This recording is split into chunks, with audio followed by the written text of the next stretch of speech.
Welcome back then folks to the second build of Special Projects Pack 16, and following on from turning a four-wheel drive car into a rear-wheel drive equivalent earlier today with the Lamborghini Balboni replica, this time we're going a bit crazier with kind of the opposite way around. Not a car that started out as rear-wheel drive, although there are plenty of versions with it, but a road-going sports car, typically turned into a dual-purpose sports car, let's call it that way. Of course, the Porsche 911 Dakar.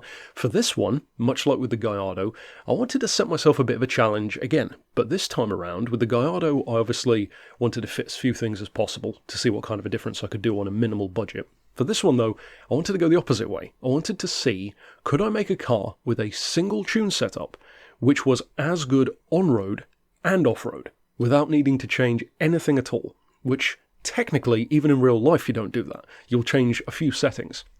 So that was the challenge, and again, I wouldn't be making the video if I hadn't have done it, so yeah, we have. Now, as far as the livery, of course, loads of people have done one of these. This is one of the most popular versions of that livery, and there's a reason for that. It's very accurate to the real car, so I'll put a link to that in the description. As far as the actual build, much like the Lambo earlier on, it's pretty simple to do, actually. One of the things I would recommend, pretty obviously, is to have dirt tyres and road tyres, so then you can seamlessly switch between the two. And of course, the point level on the car is wildly different depending on which tyres you've got fitted. So we've got sports hards anyway, so I've left it with that. As far as the club sports section, you want your power restrictor, as I would suggest, dirt tyres, perhaps even snow as well, depends where you want to take it, and ballast of course as well.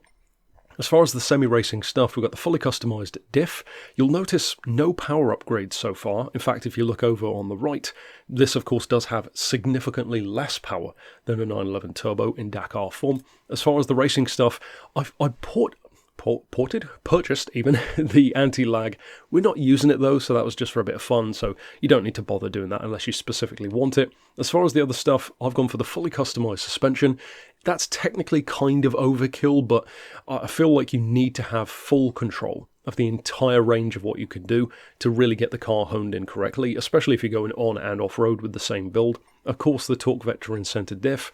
As far as the extreme stuff, unsurprisingly, the steering angle adapter, and I've gone for the hydraulic handbrake because why not? You can throw it around a lot easier that way. And for the ultimate stuff, there's nothing fitted there. So as you can see, it's under 600 points, which is not bad actually, considering it's a four-wheel drive, nearly 500 horsepower 911 still. So you could use this for some racing, that's for sure. Now, as far as the build itself, of course, if you fit it with dirt tyres, which if I just do that now, you can see that there is, of course, a difference in points. It goes from 593 to 588. So it's not a massive difference. In fact, nowhere near as much of a difference as you'd probably think.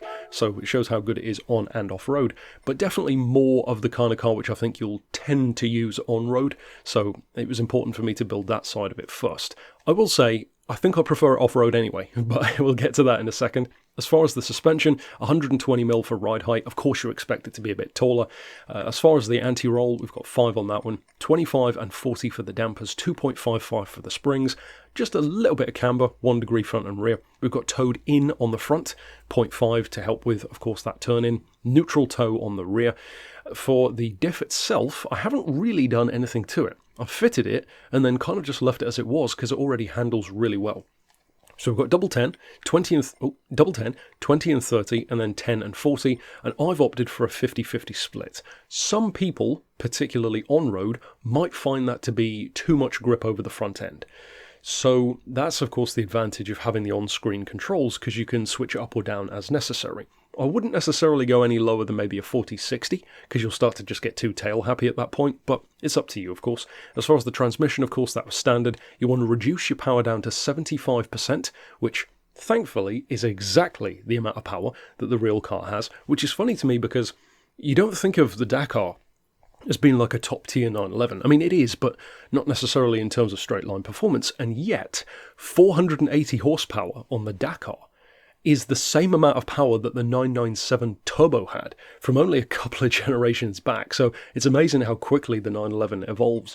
As far as the ballast, you want 40 kilos, which brings us up to, at least from what I could find, and this was according to Porsche themselves, so I'd be inclined to believe it's probably true, 1680. No adjustment on the ballast there. The downforce is already set, and over here, of course, like I said, I didn't actually fit the anti-lag, and you can see everything else as it is. So A pretty simple build, again, and of course, as I did with the trailer, I'm going to show you some footage of it on-road and off-road, and then I can show you what it can do under both circumstances. Now, as I alluded to earlier on, I think out of the two versions, the two uses, if you will, of the car, I personally prefer using it off-road because it just feels so much fun. It's such an OP vehicle, and in fact, it's so quick that this can actually lap the dirt course quicker, slightly quicker, but still quicker nonetheless, than my actual RGT rally build for the 911, which I did ages and ages ago in the same series. So to beat an actual just built rally car, first and foremost, shows what an advantage the four-wheel drive alone gives you. Now on road, you can feel a bit of the understeer, and of course having the slightly higher ride height can work a bit against you sometimes. You definitely need to turn in a bit harder and brake a lot earlier, because again, we're replicating a standard car. It doesn't have like carbon ceramics and racing pads or any of that. You could fit that if you wanted to. You could probably, to be honest, still be under 600 points even if you did, so it's not a bad idea. Of course the car is higher, it's going to have different dynamics, so it makes sense that it should feel different, but the fact that it's a 911 means it's still going to be good, and with four-wheel drive, of course, it's got tons of grip. Like I said, if you find it to be a bit too much on the understeer side of things, you could just adjust it to maybe like a 45-55 or a 40-60, maybe something like that instead of a 50-50. I'll leave it up to you, you could give it a try. You can see here on and off-road it certainly isn't slow, and this is probably one of my favourites out of this week. Maybe one of my favourite builds overall actually because of that duality. And like I said, setting myself the challenge of building one setup which you could use for both without changing anything, well, it pays off because it means that you can literally just change the tyres and go from on-road to off-road like it's nothing. So that is a very fun gimmick that the car has. That's it for this particular build, of course. Stick around for the rest of the week in pack number 16. Check out the Balboni replica earlier on today if you haven't already, and thanks for watching.